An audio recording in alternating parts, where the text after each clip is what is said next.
Tanzania ambapo Mheshimiwa Rais wa Jamhuri ya Muungano wa Tanzania Daktari Samia Suluhu Hassan aliposhika madaraka katika kipindi cha miaka 4 mpaka sasa, TRA mmekuwa mkikusanya mapato kila mwaka na kuvuka malengo. Mimi nichukue nafasi hii kuwapongeza sana.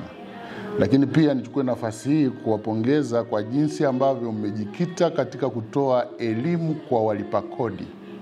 Nchi nzima tunashuhudia wafanyabiashara wakipata elimu kutoka TRA ya kulipa kodi kwa hiari.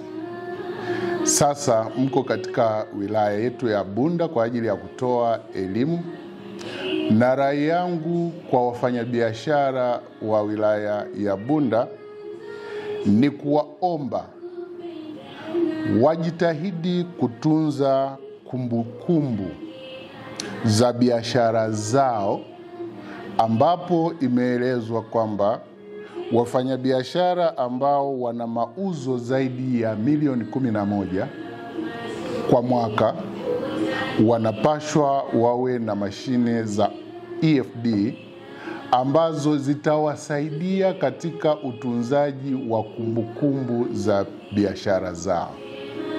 Lakini kwa wafanyabiashara ambao wanauza mauzo yao chini ya milioni 11, wanapashwa wawe na madaftari ya utunzaji wa kumbukumbu ili iwe rahisi katika ukadiriaji wa ulipaji wa kodi kwa mwaka, ambapo kama mfanyabiashara akiwa na mashine za EFD na katika manunuzi yake ananunua kwa risiti, anaingiza bidhaa zake kwenye mfumo wa kielektroniki na anauza bidhaa zake kwa kutoa risiti, mwisho wa mwaka akija kupiga hesabu atajua ni faida gani ameipata katika biashara yake, na atajua anapaswa alipe kodi kiasi gani kwa mujibu wa sheria ambazo zinatungwa na Bunge la Jamhuri ya Muungano kila mwaka.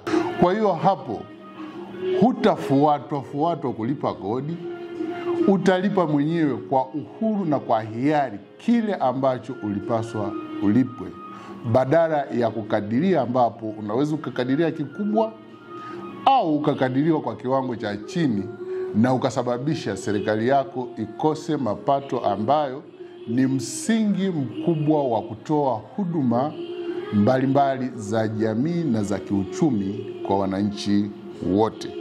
Kwa hiyo nitoe rai kwa wafanyabiashara wa wilaya ya Bunda kutunza kumbukumbu na kutoa risiti kwa kila bidhaa ambayo inauzwa katika duka au biashara yako.